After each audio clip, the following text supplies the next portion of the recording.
하나님은 신혼의 때를 잊지 못하세요. 여러분 신혼 때 기억나십니까? 신혼의 때 처음 결혼해가지고 아무것도 모르잖아요. 막 벌벌 떨리면서 이제 결혼식장 걸어가고 결혼도 하고 뭣도 모르고 결혼해가지고 결혼해보고 결혼한 사람 아무도 없잖아요. 다 설레는 마음으로 결혼도 하고 사실 잊으려고 해도 잊어지진 않죠. 신혼의 때가 보기만 해도 같이 있고 싶고 이쁘고 뭐 그렇잖아요. 근데 이게 우리만의 경험이 아니라 하나님도 이 신혼의 때를 잊지 못하십니다. 똑같아요. 오늘 함께 나눌 말씀은 호세아 11장부터 14장까지 마지막 말씀입니다. 이 앞에 보시면 우리가 이렇게 지금까지 쭉 살펴봤는데 무슨 얘기를 하고 있죠? 힘써 누구를 알라? 힘써 여호와를 알라. 왜냐하면 사람들이 하나님을 잘 모르는 거예요. 그렇게 하나님을 잘 모르는 이유는 하나님의 말씀을 잘 모르고 그건 이제 하나님이 무슨 일들을 행하셨는지 하나님의 은혜를 하나님께서 베푸신 은혜를 잘 모르기 때문에 우리가 하나님을 떠난 것이다. 그래서 우리가 힘써 하나님을 알자. 하나님이 어떤 마음을 가지고 계시고 우리에게 어떻게 행하셨는지를 좀 알아야 된다. 그런 얘기를 했는데 이제 오늘 마지막 장입니다.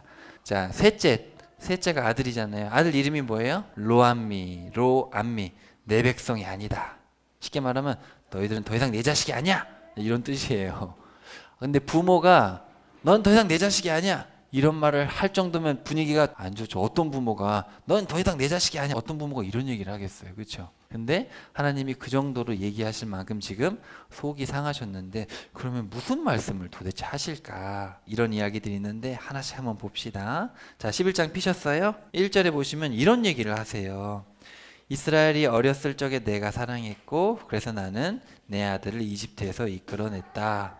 이집트에서 이끌어내셨다. 자, 우리 엄마 아빠들은 자녀들이 태어날 때 다 기억나시죠? 특별히 첫째 아이가 처음 태어났을 때 가장 특별한 순간이잖아요. 없던 아이가 갑자기 생겨가지고 내가 부모가 된 거잖아요. 그 경험을 사실 잊기는 쉽지 않죠. 특히 여성들은 더 기억을 잘하더라고요. 이 남성들은 망각의 연세가 있어서 잘 잊어버리는데 이 여성들은 다 기억하고 저희 어머니도 제가 한두 살 때 일을 다 기억하시더라고요. 자, 근데 하나님이 이 11장부터 무슨 얘기를 자꾸 하시냐면 신혼여행 얘기를 자꾸 하시는데 하나님의 신혼여행이 뭐겠어요? 이집트 탈출이죠. 이제 아브라함이 하나님 손을 잘 따라와 줘가지고 아브라함을 택하시고 아브라함의 자녀들로 나라를 세워야겠다 생각을 하셨잖아요. 그런데 한두 사람 가지고는 한 가정 가지고는 나라를 세우기가 어렵잖아요. 그러니까 한 민족으로 나라를 세워야겠다. 그래서 이제 이집트로 데려가 가지고 이제 나라를 세울 만큼의 인구를 키워놓은 다음에 이제 데리고 나온 거잖아요. 그게 하나님의 이제 신혼여행이거든요. 근데 하나님이 이 얘기를 하셔요. 내가 너희들을 이집트에서 이끌어냈다. 이스라엘은 내가 자신을 품고 길러 주었다는 것을 모르고 나를 떠나서 돌아오지 않는다. 엄마 아빠가 뱃속에 10개월 데리고 있다가 꺼내가지고 키웠잖아요. 그죠? 우리 친구들 다 알고 있죠? 하늘에서 떨어진 사람 있어요? 아무도 없잖아요. 엄마 아빠가 여러분을 이렇게 애지중지 낳아가지고 어떻게든 예쁘고 아름답고 멋있게 키우려고 애를 썼는데 엄마 아빠가 해준 게 뭐 있어요? 그러면 엄마 아빠 기분이 어떨까요? 마음이 찢어지겠죠. 화가 나겠죠. 하나님이 지금 그 얘기 하는 거예요. 내가 너희들을 그렇게 사랑해가지고 했는데 어떻게 그럴 수가 있냐? 근데 그러면서도 뭐라 그러는지 아세요? 여기 봐봐요. 8절에 보면 뭐라 그래? 근데 솔직히 내가 어떻게 널 잊겠냐? 내가 널 잊을 수가 있겠냐? 너를 향한 내 마음이 바다 깊은 데부터 불타오른다. 그냥 너를 용서해주고 싶어가지고 불타오르는데 네가 하고 있는 짓을 보면 내가 도저히 용서할 수가 없다. 어떻게 나를 버리고 다른 사람한테 가가지고 아버지 그러고 있냐? 여러분 내 자식이 다른 사람한테 가서 아빠 엄마 이러고 있으면 되겠어요 안 되겠어요? 상상할 수 없잖아요. 엄마 그래야 되는데 다른 여자한테 가서 엄마 나 우리 엄마 싫어요. 우리 엄마 해줘. 이러면 기분이 어떻게 했어요? 엄마 아빠들이 지금 말문이 막혔어요. 상상할 수 없는 일이죠. 근데 하나님이 그런 일들을 겪으셨지만 속마음은 뭐예요? 때리고 싶어요? 돌아왔으면 좋겠어요? 돌아왔으면 좋겠는 거예요. 내 자식이잖아요. 그러니까 하나님 뭐라 그래요? 나는 사람이 아니라 하나님이기 때문에 내가 진노를 계속 가져가진 않겠다. 사람은 그렇게 하기 쉽지 않습니다. 근데 하나님이기 때문에 내가 그렇게 하겠다. 유대인들은 글을 어떻게 쓰냐면 이렇게 쭉 써가지고 하고 싶은 얘기를 딱 때리고 다시 복습합니다. 복습이라기보다는 좀 더 강조해서 핵심을 얘기하는데 그런 구조로 글을 써요. 그래서 사실 이 14장으로 가면은 똑같은 얘기를 또 해요. 너에게 거역하는 마음을 고쳐주고 너희들을 사랑하겠다. 내 진노 이제 풀렸다. 14장에 가시면 그리고 무성한 식물들처럼 다시 번성하게 해주고 우상은 쳐다보지도 않고 나로 말미암아 열매를 맺을 수 있도록 해주겠다. 이게 내 마음이다 이놈들아. 근데 왜 너희들 자꾸 나를 잊어버리고 자꾸 멀리 떠나가 있느냐. 여러분 하나님의 신혼여행이 잘 기억이 안 나죠? 한번 볼게요.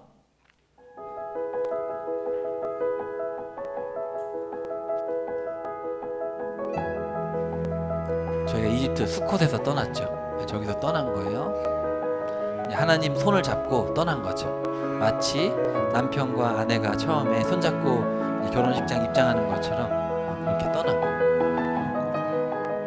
에담을 거쳐서 홍해를 건너서, 그렇죠. 자, 여기가 이제 건너기 전이죠. 건너기 전에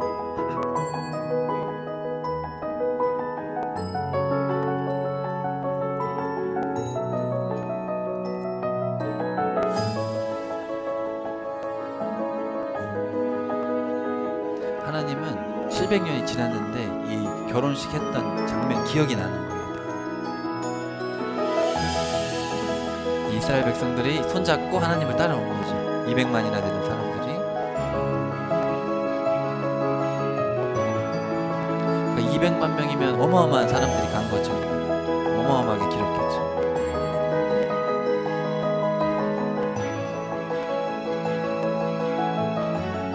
지금 가볼 수 있어요. 근데 앞에 뭐가 있어요? 홍해가 있죠.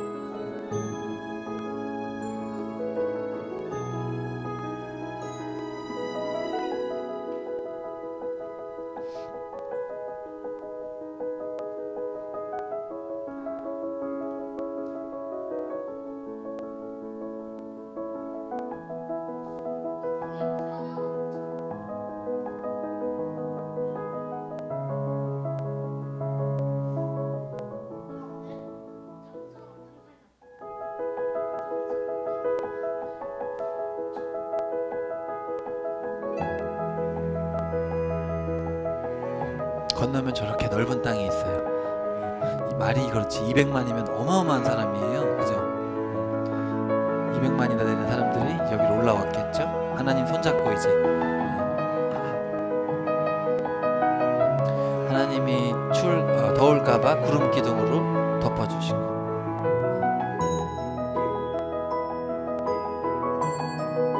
불기둥으로 따뜻하게도 해주시고, 시내산에 도착해서 결혼식을 했잖아요. 그쵸?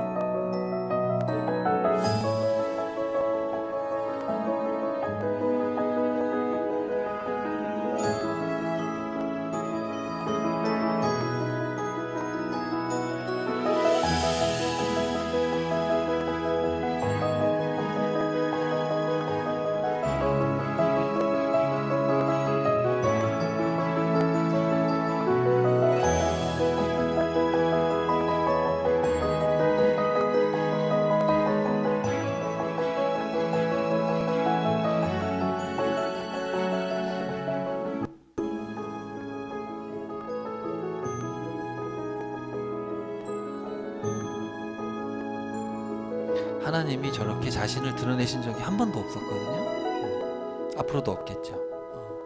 저렇게 전지전능한 모습으로 나타나셔서 모세를 통해서 중재하면서 뭐 했어요? 결혼식을 한 거잖아요. 송아지의 피를 뿌려가지고 이거 꼭 지켜야 된다. 만약에 우리가 이 결혼 계약을 깨면 송아지가 죽은 것처럼 우리도 죽는 거다. 목숨을 걸고 지켜야 된다. 그게 출애굽 얘기예요. 사실은 이렇게 어려운 얘기가 아니라 하나님과 이스라엘 백성들이 같이 결혼을 한 거죠. 너희들은 남편인 내가 거룩한 것처럼 거룩한 나라가 돼서 세상 모든 나라들이 좀 거룩하게 그렇게 될 수 있도록 해줘야 된다. 근데 그런 마음으로 이제 했는데 지금 막상 이렇게 되니까 하나님을 떠나고 우상 숭배를 다른 나라보다 더 열심히 하고 있으니까 하나님 마음이 어떻겠어요? 그런 마음이 지금 여기 담겨 있는 겁니다. 자, 이제 하나님이 얘기를 하고 이제 호세아가 또 얘기를 하는 거예요. 이게 번갈아 가면서 얘기를 하는데, 자, 11장 12절로 가면은 신실하신 하나님을 거역하고 있으니 행한 대로 갚으실 것이다. 이제 호세아 입장에서 얘기를 해주는 거. 이스라엘 백성들아, 너희들이 그 결혼 계약을 깼기 때문에 행하신 대로 갚으실 것이다. 우리는 그분을 기억해야 된다. 그분은 야곱을 만나 주셨고, 야곱이라는 게 이스라엘이라는 이름 거기서 나왔잖아요, 그죠? 그래서 야곱, 그분은 우리가 기억해야 될 이름이다. 야곱의 자손들아 하나님께로 돌아오라. 6절에 보시면 돌아오라. 은혜와 정의를 행하며 그분께만 소망을 두고 살아야 된다. 사마리아는 하나님을 거역하였고 죄값을 치를 것이다. 이스라엘아 제발 주께로 돌아와라. 말씀을 가지고 주께 돌아와서 용서를 구하고 회개해라. 14장 2절에 말씀을 받아들여 주께로 돌아오라. 돌아오라. 제발 돌아와라. 우리가 이런 어떤 배경을 모르고 읽으면 그냥 돌아오라 같지만 이 감정을 가지고 읽어야죠. 하나님이 지금 신혼 때를 기억하면서 아픈 마음으로 외치고 계신 겁니다. 제발 돌아와라. 하나님은 700년 동안 변치 않게 사랑을 하신 거예요. 700년. 말이 그렇지. 여러분 제가 결혼 생활을 10년 했는데 10년 동안 결혼 생활 변치 않는 것도 쉽지 않잖아요. 이 같은 사랑, 그 초심을 유지하기가 쉽지 않은데 하나님은 700년 동안 한결같이 사랑하셨죠. 이제 하나님이 그 말씀과 하나님의 그 마음과 사랑을 받아들이고 하나님께 돌아와라. 이렇게 호세아가 간절히 외칩니다. 자, 근데 하나님은 12장 7절 또 속마음을 얘기하시는 거예요. 자, 12장 7절에 보면은 야, 너희들은 정의와 공의를 무시하고 돈을 따라 살고 있다. 나는 이집트 땅에서부터 너희 하나님 여호와였다. 그러니까 사실은 남녀가 이혼할 때 되면 무슨 얘기 하겠어요? 야, 내가 얼마나 잘해줬는데 초반에 막 그런 얘기 안 하겠어요? 그죠? 우리가 신혼 때 말이야, 그렇게 막 좋아 죽으려고 하더니 지금은 왜 그래? 그러지 않겠어요? 아무래도 뭐 그런 얘기 하겠죠. 막 속 얘기를 막 할 거 아니에요. 하나님도 지금 야, 내가 너희들 이집트 땅에서 끌어내줬더니 정의와 공의를 행하라고 했더니 정의와 공의를 무시하고 돈만 좋아하고 돈을 주면 줄수록 더 죄를 짓고 어떻게 그러냐, 그런 얘기를 하고 있죠. 하나님이 다분히 감정적이세요. 너희들이 자꾸 그러기 때문에 너희를 다시 옛날처럼 천막에서 살게 해야겠다. 오히려 좋은 집에 살게 해주니까 배불러가지고 나를 떠나. 오히려 천막에 있을 때는 겸손해서 나를 잘 섬기더니 좋은 집 주니까 오히려 배불러가지고. 그리고 너희들에게 수많은 대언자들을 보내가지고 환상과 비유를 경고했지만 너희들 700년 동안 안 들었지 않느냐. 길르앗과 길갈. 여러분 길갈이 어딘지 기억나시죠? 여리고성 점령하려고 거기 있었던 거기잖아요. 그러니까 이게 사실은 이스라엘 백성들이 처음 왔던 데잖아요. 요단강 건너가지고 처음 들어왔던 돌탑 쌓은 데잖아요. 어떤 그런 곳들인데 하나님을 만났던 장소가 우상 숭배가 넘치고 있지 않느냐. 예를 들어서 여러분 남편하고 뭐 첫 데이트했던 장소 기억나요? 하나님도 다 기억을 하는데 만약에 거기서 다른 여자랑 바람 피고 있다는 걸 발견했다. 그럼 어떻게 했어요? 나와의 첫 데이트 장소에서 저 남자랑 바람 피고 있어? 저 여자가 지금 다른 남자랑 그런 얘기예요. 지금 이게 이해가 되세요? 하나님이 지금 이거를 이제 분위기 파악을 해야 됩니다. 이거 지금 되게 하나님이 질투의 하나님이잖아요. 내 남자, 내 여자, 어떻게 내 자식들이 저러고 있냐, 내 아내가, 내 남편이 저러고 있지? 지금 그런 얘기를 하는 겁니다. 이것도 이렇게 읽으시면 돼요. 야, 내가 친구들을 보내가지고 얼마나 얘기했냐. 내가 친구들 보내가지고 그렇게 하지 말라고 얘기했는데도 왜 그러냐. 그런 얘기를 하는 거죠. 그리고 여기 13장으로 가시면 또 합니다. 너희들을 이집트에서 데리고 나와가지고 내가 광야에서 먹이고 보살폈는데 어떻게 교만해져가지고 먹이면 먹일수록 죄를 짓느냐. 여기 13장 한번 보실까요? 13장 6절에 보시면 너희들을 잘 먹여줬더니 먹은 대로 배가 불러가지고 배가 부른 대로 교만해져서 나를 잊어버렸다. 사실은 남편과 아내가 서로에게 잘해주면 어떻게 해야 돼요? 더 잘해줘야 되죠. 근데 잘해주니까 이제는 마음이 편해져가지고 이제 더 기념일도 안 챙기고 그러면 안 되겠죠. 더 잘해줄수록 더 챙겨주고 그래야 되는데 사람의 심리가 그렇지 않는가 봐요. 마음이 편해지고 배가 부르면 또 죄를 짓고 딴 생각하고. 왕을 달라고 해서 줬더니 왕이 죄를 지으니까 왕을 내가 없앴고 너의 허물은 다 기록되어 있고 극심한 고통의 날이 올 것이다. 여보가 바람핀 거 내가 다 기록해놨어. 내가 음성 파일 다 저장해놨어. 약간 그런 거죠. 하나님이 다 기억하고 계시는 거죠. 그래도 내가 네 몸값을 치르고 널 죽음에서 건지겠다. 속마음은 그런 거예요. 결국은 예수님을 통해서 죄값을 치러주시죠. 도저히 안 되니까 사람이 죄값을 치르지 못하기 때문에. 자, 그래서 이제 12장 12절 중심 내용입니다. 너희 조상 야곱은 도망자였고 아내를 얻기 위해 종살이를 했고 양을 쳤는데, 그러니까 사실 야곱도 힘든 삶을 살았잖아요. 그렇죠? 형 속이고 도망치다가 하란 가가지고 삼촌한테 속아가지고 온갖 고통을 다 겪긴 하죠. 그때마다 하나님이 보살펴 주셨고 또 모세를 보내가지고 이집트에서 이끌어내시고 광야에서 돌봐주었다. 그러면서 너희들이 우상을 섬겨 여호와를 분노했기 때문에 심판받을 것이다. 사람이 만든 우상들을 섬기고 있기 때문에 이스라엘은 흔적도 없이 멸망할 것이다. 하나님의 마음으로 읽으면 하나님이 야, 내가 이것도 해주고 저것도 해주고 너희들 초창기 다 해줬는데 왜 그러냐. 배우자한테 얘기한다면 여보, 내가 그렇게 사랑해주고 기념일도 챙겨주고 다 해주고 그렇게 사랑했는데 여보밖에 몰랐는데 어떻게 그럴 수 있어? 어떻게 바람필 수 있어? 또 자식이라면 내가 너 똥기저귀 갈아주고 온갖 좋은 식당 다 데려다주고 하고 싶은 거 학원 다 보내줬는데 어떻게 나를 버릴 수가 있냐. 부모의 마음이 똑같죠. 그래서 이제 끝나는 말입니다. 호세아 맨 뒤로 갑시다. 자, 14장 9절 이제 호세아서 나가는 말입니다. 누가 지혜로워서 이것을 분별할 수 있고 누가 분별하여서 이것들을 알겠느냐. 그러니까 지혜가 있는 사람들은 하나님의 마음을 헤아리는 거예요. 제가 전에 말씀드렸죠. 이 야다라는 알겠다라는 단어는 머리로 하는 게 아니라 누가 하나님을 경험으로 알겠느냐. 하나님의 이 아픈 마음, 신혼의 마음, 이 쓰라린 마음들을 누가 알겠느냐. 그러니까 성경을 읽으면서 이거를 그냥 어떤 경전처럼 읽어가지고 이렇게 하라니까 복 받고 이렇게 하면 저주 받고 그렇네. 그거는 하나님을 제대로 아는 게 아니죠. 하나님의 어떤 아픔과 하나님의 어떤 그런 상처들 또 하나님의 마음 말씀들이 부모의 마음 배우자의 마음 이런 식으로 이렇게 들려지고 읽어지면 그게 아는 거죠. 그렇게 읽을 수 있을 때까지 가야겠죠. 그래서 뭐라 그러냐면 여호와의 길은 정직하니 의인들은 그 길로 다니지만 죄인들은 그 길에서 넘어진다. 자, 여기서 의인들이라는 단어 바로 공이라는 단어에서 온 거예요. 그러니까 쉽게 말하면 하나님의 길은 항상 바른 길이에요. 항상 발라요. 바른 길인데 그 하나님의 길에 공감을 하고 그 길을 가는 게 맞구나. 그렇게 하나님의 마음에 공감이 되는 사람들은 그 길로 가겠죠.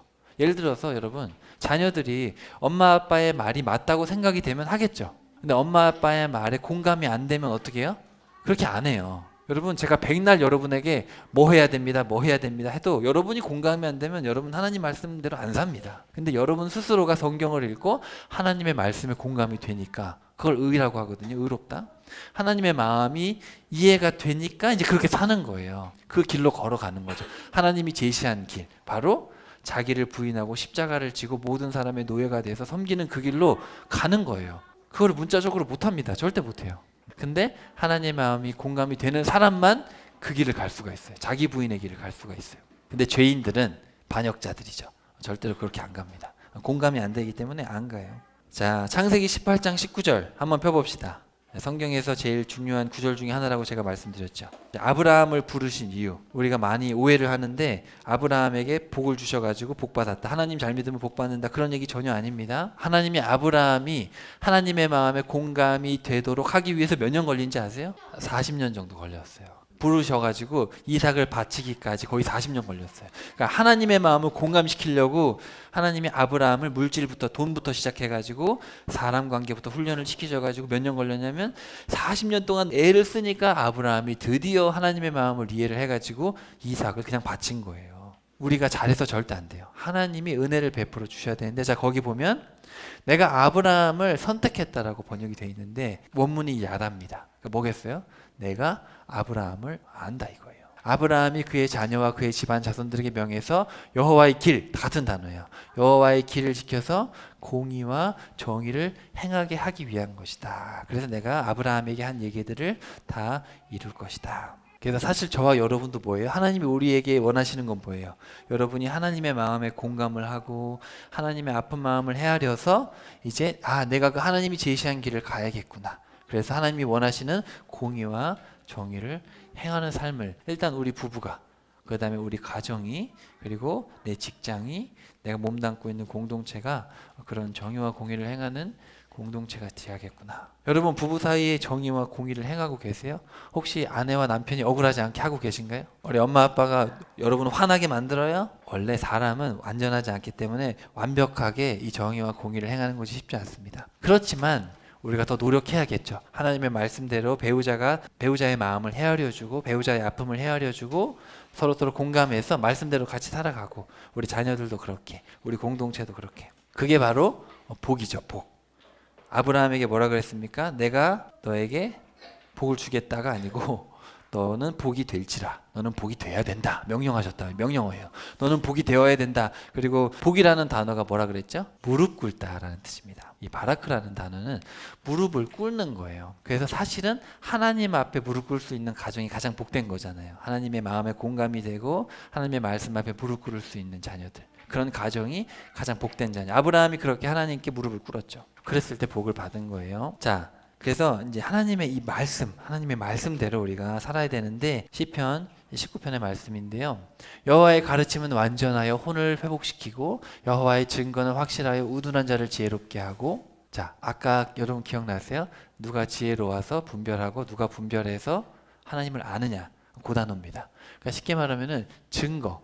하나님께서 저와 여러분에게 과거에 있었던 일들을 다 보여주셨잖아요. 물이 갈라지고 제가 지금 영상도 보여드렸는데 이 여호와의 증거 이런 어떤 증거들이 우리를 지혜롭게 하는 거죠. 그러니까 하나님을 알아가게 하는 거예요. 우리 과거에 하나님이 하신 일들을 보면서 여호와의 법도는 정직하여 마음을 기쁘게 하고 여호와의 계명은 순결하여 눈을 밝게 하고 여호와를 경외함은 순수하여 영원에까지 이르고 여호와의 법, 여호와의 정의죠. 미시파트는 진실하여 다 의롭다. 많은 순금보다 더 사모할 것이고 꿀과 송이꿀보다 더 달도다. 주의 종이 이것으로 경고를 받고 지킴으로 상이 크니이다. 이렇게 일주일에 한 번씩 모여서 하나님의 말씀을 배우는 거는 하나님의 마음을 알고 또 그래야 우리가 천국 가겠죠. 하나님과 함께 하겠죠. 하나님의 마음을 알아야 하나님과 함께 할 거 아니에요. 그죠? 천국은 하나님과 함께 하는 곳이니까. 그래서 여러분 사실 일주일에 한 번씩 우리가 이렇게 말씀을 배우는 이유는 하나님의 마음을 배워서 이 성경 66권을 뭐 지식적으로 습득하려는 게 아니라 여기에 쓰여 있는 하나님의 마음과 하나님의 뜻과 하나님의 과거를 알아야 하나님을 알 거 아닙니까? 또 여러분 부부 생활 하다 보면 내 배우자의 과거를 이해를 해야지 그 행동을 이해할 수 있잖아요. 내 아내가 이런 과거가 있기 때문에 남편이 이런 과거가 있어서 이렇게 행동을 하는구나. 그게 이해가 되잖아요. 하나님도 이런 과거가 있기 때문에 이렇게 말씀하시는 거예요. 자, 이렇게 해서 우리가 호세아서의 말씀을 쭉 살펴봤습니다.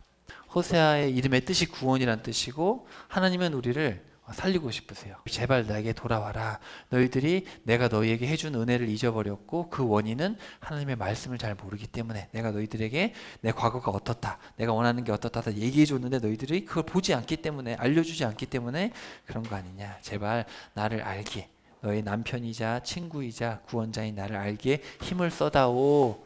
여보 나를 좀 알아줘. 그런 얘기 많이 하잖아요. 내 마음 좀 알아줘. 그런 얘기 할 거 아니에요. 우리 주님도 지금 제발 나 좀 알아다오 이렇게 얘기를 하시는 겁니다. 그 마음에 좀 공감이 되시길 바래요. 자, 호세아의 아빠 이름이 뭐죠? 1장 1절에 보면 나옵니다. 뭡니까? 자, 호세아의 아버지 이름은 부엘입니다. 부엘이라는 뜻은 나의 우물이라는 뜻이에요. 자, 여러분 잠언에 보면 이런 말씀이 있어요. 아들아 너는 네 우물 물만 마시고 네 샘에서 나는 물만 떠마셔라. 어떻게 네 샘물을 집 밖으로 흘려보내며 네 우물물을 길거리에 흐르게 하려느냐. 그 물은 너만의 것이로 삼고 다른 사람과 절대 나누지 말아라.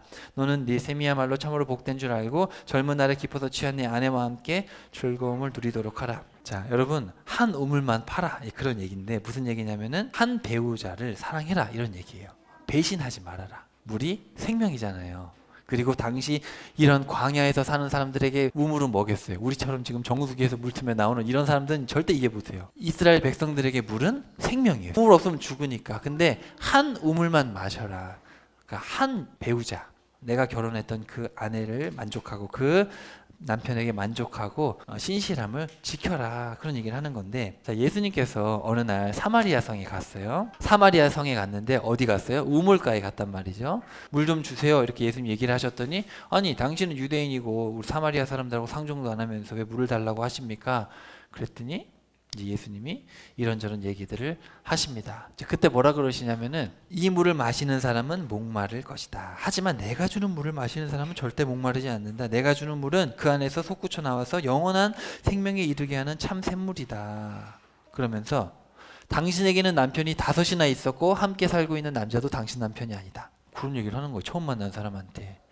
예수님도 알고 계신 거죠. 그러니까 이 여성이 지금 만족을 못하고 이 남자도 만나보고 저 남자도 만나봤지만 사실은 다 남편이 아닌 거예요. 그런 얘기를 하면서 이 여성이 뭐라 그래요? 나중에 사실은 저에게는 갈급함이 있는데 예배를 어디서 드리는지 잘 모르겠어요. 뭐 그런 얘기를 하다가 나중에 결국 예수님이 내가 바로 그 하나님이다. 내가 바로 예수다. 이런 얘기를 하죠.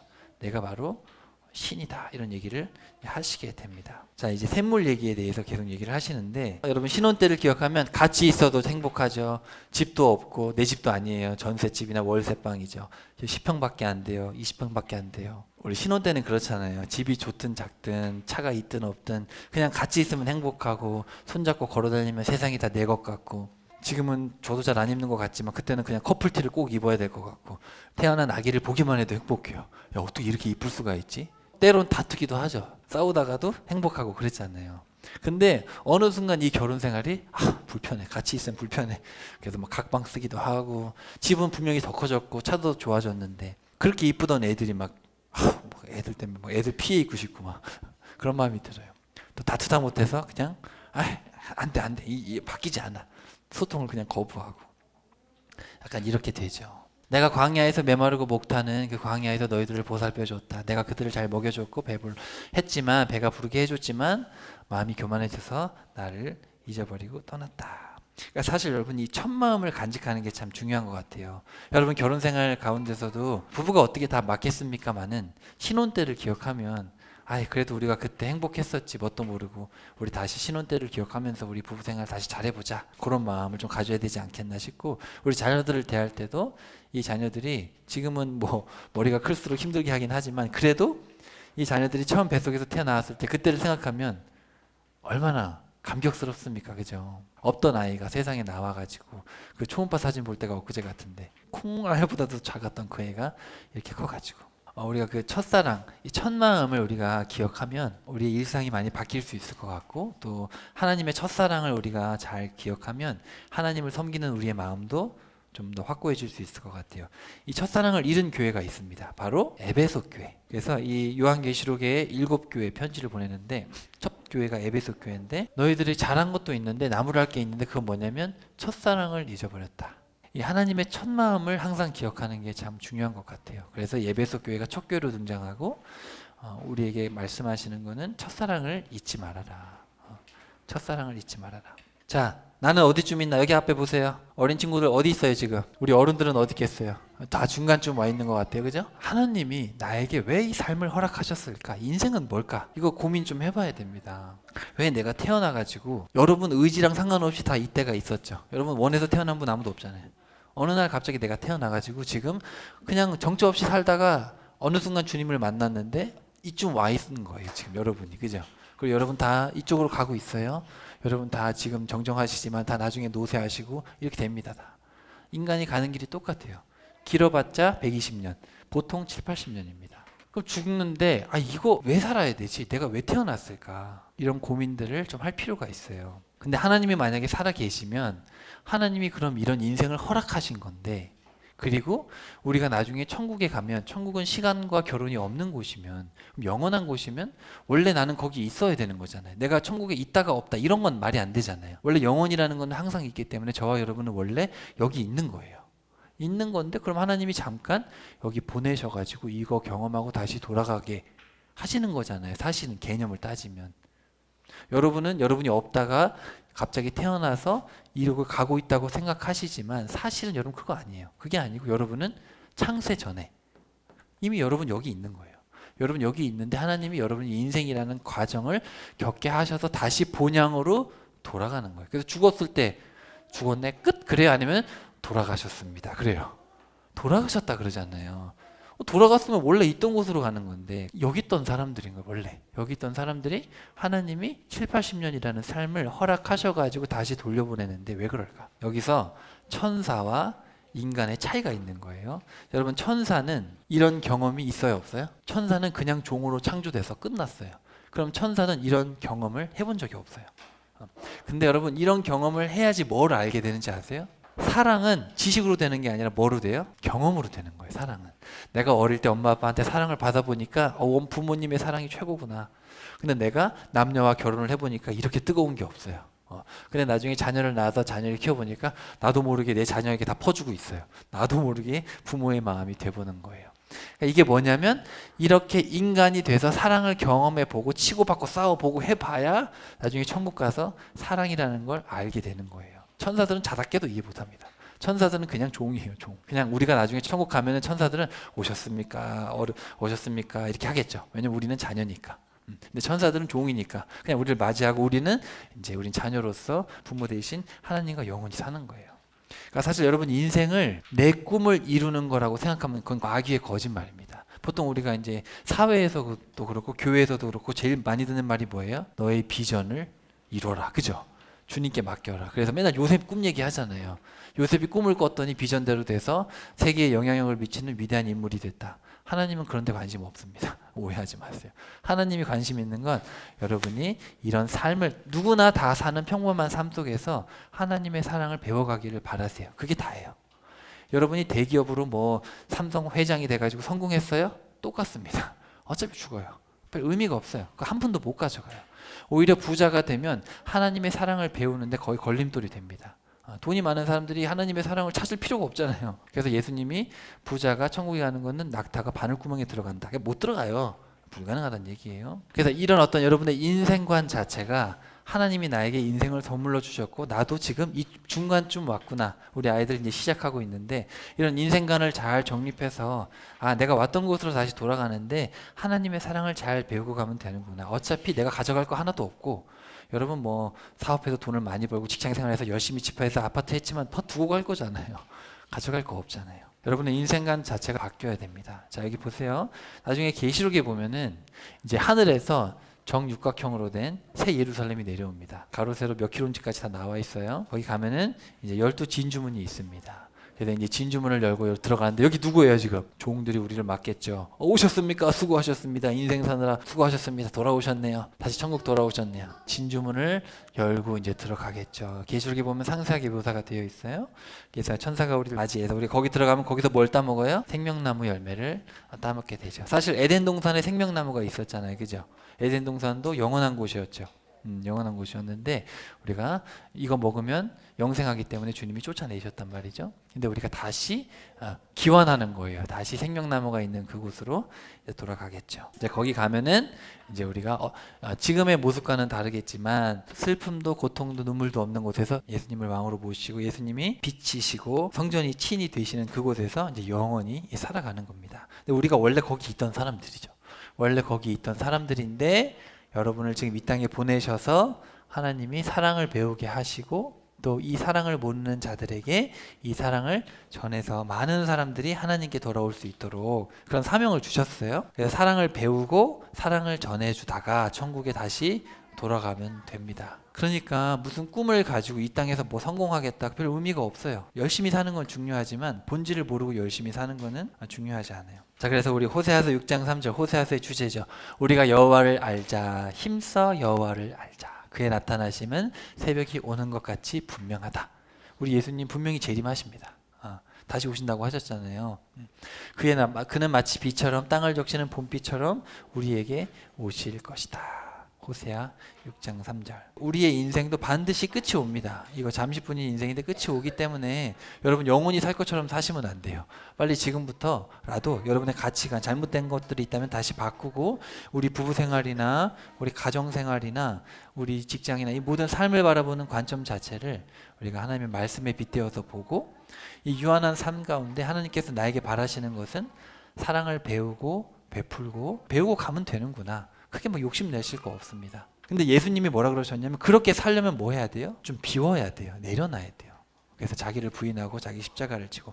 왜냐하면 이 모든 계명을 다 지킨 부자 청년이 와가지고 예수님 어떻게 하면 영생을 얻겠습니까? 그랬더니 재산 다 팔고 날 따라와라. 울면서 갔단 말이죠. 나 그렇게 못하겠다고. 그러니까 재산이나 이런 인간관계나 이런 데 매달려 있으면 절대 순종하기가 어려워요. 그래서 하나님이 아브라함에게 물질관계나 사람관계를 포기시키는데 40년이 걸린 겁니다.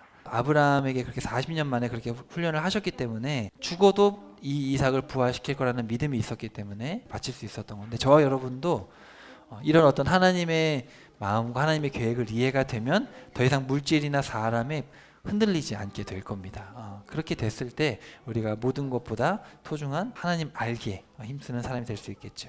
자, 다시 한번 따라해 봅시다. 하나님은 신혼의 때를 잊지 못하세요. 하나님은 여러분을 너무 사랑하시기 때문에 그렇죠.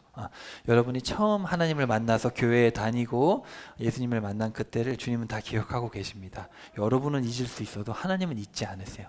그러니까 여러분 인생은 하나님의 신실하신 사랑을 배우게 하시려는 하나님의 선물입니다. 여러분에게 선물로 주신 인생, 여러분에게 선물로 주신 여러분의 남편, 여러분의 아내, 또 여러분의 자녀들, 또 엄마 아빠, 또 우리 공동체, 이 모든 것이 하나님의 선물입니다. 여러분 이 모든 여러분의 하나님의 선물을 누리시면서 또 이 선물을 아직도 알지 못하는 아직도 물질 따라 사람 따라가고 있는 방황하고 있는 많은 사람들에게 이 사랑을 전해서 우리가 얼마나 행복한지를 전해서 많은 사람들이 주님께 돌아올 수 있도록 그럼 주님께서 얼마나 기뻐하실까요? 그렇죠? 그런 삶으로 주님께 영광 돌릴 수 있기를 주님의 이름으로 축복합니다.